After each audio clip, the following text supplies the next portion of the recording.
Bible గ్రంథంలో నుంచి న్యాయాధిపతుల గ్రంథం 3వ అధ్యాయం 12 నుంచి 15 వచనాలు సహాయకరంగా చదువుకుందాం. దయచేసి న్యాయాధిపతుల గ్రంథం 3వ అధ్యాయము 12 నుంచి 15 వచనాలు. ఇశ్రాయేలీయులు మరలా యెహోవా దృష్టికి దోషులైరి కనుక వారు యెహోవా దృష్టికి దోషులైనందున యెహోవా ఇశ్రాయేలీయులతో యుద్ధము చేయుటకు మోయాబు రాజైన ఎగ్లోనును బలపరిచెను. అతడు అమ్మోనీయులను అమాలేకీయులను సమకూర్చుకొని పోయి ఇశ్రాయేలీయులను ఓడగొట్టి ఖర్జూర చెట్ల పట్టణమును స్వాధీనపరుచుకొని ఇశ్రాయేలీయులు 18 సంవత్సరములు మోయాబు రాజులకు దాసులైరి. 15 వచనం అందరం కలిసి చదువుదాం. ఇశ్రాయేలీయులు యెహోవాకు మొరపెట్టగా బెన్యామీనుడైన గేరా కుమారుడగు ఏహూదును రక్షకుని వారి కొరకు యెహోవా నియమించెను. అతడు ఎడమ చేతి పనివాడు. అతని చేతను ఇశ్రాయేలీయులు మోయాబు రాజు అయిన ఎగ్లోనుకు కప్పము పంపగా. మంచిది. చదవబడిన లేఖనం మన వినికిల్లో దేవుడు తీవ్రకరంగా మార్చునుగాక. ఇక్కడ న్యాయాధిపతుల గ్రంథములో కొన్ని తలంపులు మనం ప్రార్థనకు సహాయకరంగా మనం చూద్దాం. దయచేసి కొన్ని దినాలు. అలాగే ఇక్కడ యెహూదు కాలములో ప్రార్థనని మనం గమనించగలమండి. ఇశ్రాయేలీయులు మోయాబు బానిసత్వంలో ఉన్నప్పుడు దేవునికి మొరపెట్టారు. ప్రార్థన దేవుడు నాయకుడిని లేపే మార్గంగా ఈ యొక్క ప్యాసేజీలో మనం చూడగలమండి. ప్రార్థన దేవుడు నాయకుడిని లేపే ఒక మార్గం. నిజంగా వారు దాదాపుగా 18 సంవత్సరాలు 18 years వారు బానిసలుగా ఉన్నట్లు మనం చూస్తూ ఉన్నామండి. ప్రియరా, మోయాబు సామ్రాజ్యం కింద ఇశ్రాయేలీయులు వారు బానిసలుగా ఉన్నారు. వారి యొక్క కాడి వారి మీద మోపబడింది 18 సంవత్సరాలు. 1 సంవత్సరం కాదు, 2 సంవత్సరాలు కాదు, దాదాపుగా 18 సంవత్సరాలు వారు బానిసత్వంలో ఉన్నట్లుగా మనం చూస్తూ ఉన్నామండి. అలాంటి పరిస్థితుల మధ్య వారు ఏం చేస్తూ ఉన్నారు? ప్రార్థన చేస్తూ ఉన్నారు. బాధల్లో మొట్టమొదటిగా బాధల్లో దేవుని వైపు తిరిగే ప్రార్థన. బాధల్లో దేవుని వైపు తిరిగే ప్రార్థన. నిజంగా కష్టాలలో దేవునిని ఆశ్రయించారు వారు. పిల్లరా, ఇశ్రాయేలు ప్రజలు కష్టాల్లో దేవుణ్ణి ఆశ్రయించినట్లు మనం చూస్తూ ఉన్నాం. నిర్గమకాండములో కూడా 2వ అధ్యాయము 3వ వచనంలో ఇశ్రాయేలు ప్రజలు వారు నిట్టూర్పులు ఈడుస్తూ ఉన్నారు. కష్టాల మధ్య, బాధల మధ్య వారు నిట్టూర్పులు ఈడుస్తూ ఉన్నారు. నిట్టూర్పులు ఈడుస్తున్న ప్రజలుగా మనం గమనించగలం. సో మన జీవితాల్లో కూడా బాధలు వచ్చినప్పుడు, కష్టాలు వచ్చినప్పుడు, ఇబ్బందులు వచ్చినప్పుడు మనం ఏం చేయాలి? దేవుణ్ణి ఆశ్రయించాలి. ఇశ్రాయేలు ప్రజలు ఎలా దేవుని వైపు తిరిగి వారు ప్రార్థన చేస్తూ ఉన్నారు. మనం కూడా కష్టాల మధ్య, బాధల్లో దేవుని ఆశ్రయించి దేవుని వైపు తిరిగి మనం ప్రార్థన చేయాలి. పిల్లరా, ఇశ్రాయేలు ప్రజల వలె మనం అటువంటి తలంపు కలిగి మనం జీవిద్దామా? ప్రభువా, నా కష్టాలలో నిన్ను ఆశ్రయించే హృదయం, అలాగే మనస్సు నాకు ఇవ్వు అని మనం ప్రార్థన చేయాలి.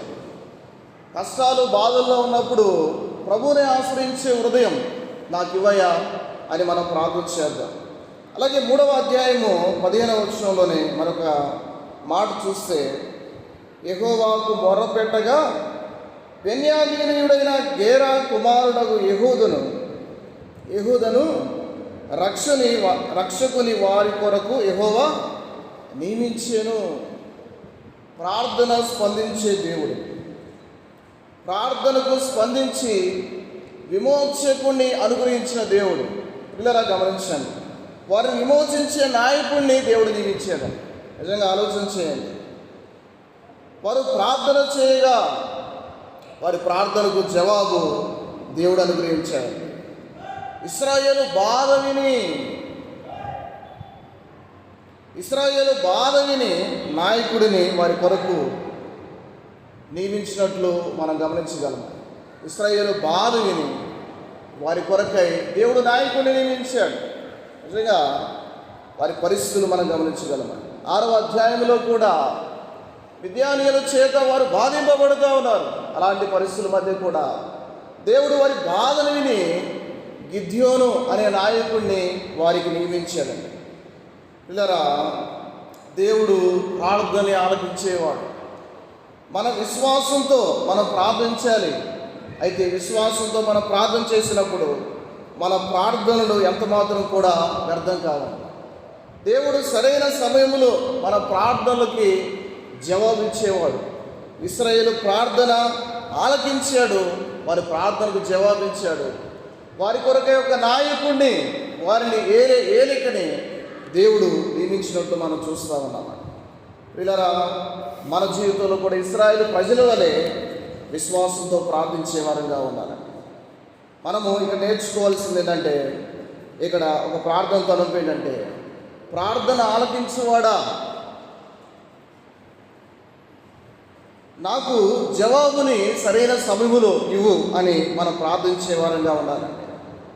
ప్రార్థన ఆలకించువాడా, నాకు జవాబు అనుగ్రహించు సరైన సమయంలో అని మనం ప్రార్థన చేసేవారంగా ఉండాలి. ఆ ప్రార్థన విశ్వాసంతో కూడినటువంటి ప్రార్థన మనం చేసేవారంగా ఉండాలి. ప్రియులారా, ఏహూదు అనే వ్యక్తి ఇక్కడ దేవుని యొక్క సహాయంతో ధైర్యంగా పని ప్రారంభించాడండి. ఏహూదు 3వది మనం గమనించగలిగితే 21వ వచనం మనం సహాయకరంగా చదువుకుందాం. అప్పుడు ఏహూదు తన ఎడమ చేతిని చాపి తన కుడి తొడ మీద నుండి ఆ కత్తి తీసి కడుపు మీద అతన్ని పొడించడం అని మనం చూస్తాము. ప్రార్థన తర్వాత విశ్వాసంతో పనిచేయాలి. పిల్లరా, బాధల్లో ఉన్నప్పుడు దేవుని వైపు తిరగాలి. రెండవది, మన ప్రార్థనకు జవాబిచ్చే దేవుడు. మూడవదిగా మనం గమనించగలిగితే ప్రార్థన తర్వాత విశ్వాసంతో పని ప్రారంభించాలి. ఇక్కడ ఏహూదు తన పనిని ప్రారంభించిన వాడుగా మనం చూస్తూ ఉన్నాము. విశ్వాసంతో ప్రార్థించారు ఇశ్రాయేలు ప్రజలు. వారు చక్కగా దేవుని యొద్ద నుంచి జవాబు పొందుకున్నారు. దేవుడు జవాబు అనుగ్రహించాడు, నాయకుడిని నియమించాడు. అయితే నాయకుడు ఆ తర్వాత విశ్వాసంతో పనిని ప్రారంభించినట్లు మనం చూస్తూ ఉన్నాము. విశ్వాసంతో పని ప్రారంభించాడు. అక్కడ బైబిల్ గ్రంథంలో సమూయేలు మొదటి గ్రంథం 17వ అధ్యాయములో దావీదు కూడా గొలియాతును ఎదుర్కొనేటప్పుడు దేవుని మీద నమ్మకం ఉంచి, దేవుని మీద విశ్వాసం ఉంచి యుద్ధం చేసిన వాడుగా ఉన్నాడు. యుద్ధం చేసి విజయాన్ని పొందాడండి దావీదు. అలాగే మన జీవితాల్లో కూడా ప్రార్థనతో పాటు మనం పని చేసేవారంగా ఉండాలి.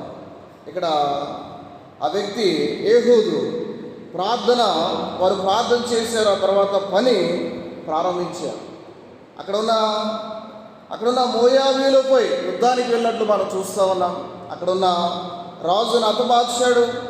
ఆ తర్వాత దాదాపుగా 10,000 మంది శూరుల్ని 29వ వచనంలో మనం చదువుకుంటే, ఆ కాలమున వారు మోయాబీయులలో బలము గల శూరులైన పరాక్రమశాలులను 10,000 మందిని చంపిరి, ఒకడును తప్పించుకొనలేదు. ఆ దినమున మోయాబీయులు ఇశ్రాయేలీయుల చేతి క్రింద అనపడగా దేశము 80 సంవత్సరములు నెమ్మలముగా ఉండెను అని మనం చూస్తూ ఉన్నాం.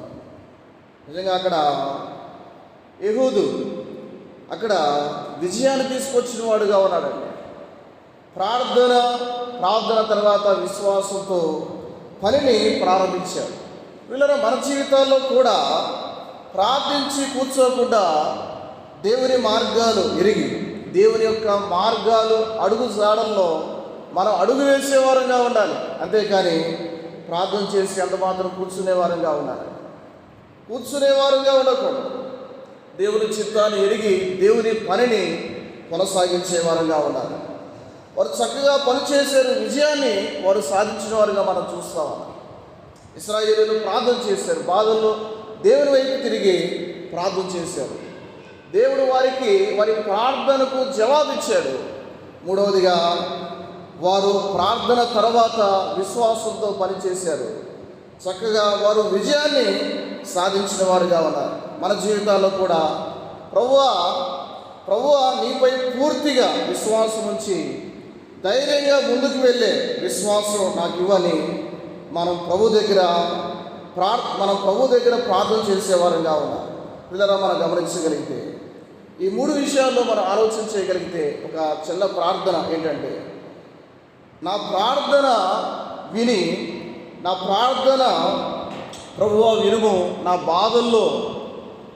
బాధల్లో నిన్ను ఆశ్రయించే కృపను, హృదయాన్ని నాకు అనుగ్రహించు అని మనం ప్రార్థన చేస్తూ దేవుని యొక్క చిత్తాన్ని ఎరిగి దేవుని యొక్క సంకల్పాన్ని ఎరిగి ధైర్యంతో ముందుకు కొనసాగి దేవుని యొక్క పనిని చక్కగా మన జీవితాల్లో మనం తుదముట్టించే వారంగా విశ్వాసంతో ప్రార్థన తర్వాత మన జీవితంలో విశ్వాసంతో అడుగు వేసి పని చేసే వారంగా ఉండడానికి, ఆ విధంగా ప్రార్థన చేయడానికి పరిశుద్ధాత్మ దేవుడు సహాయం చేయను.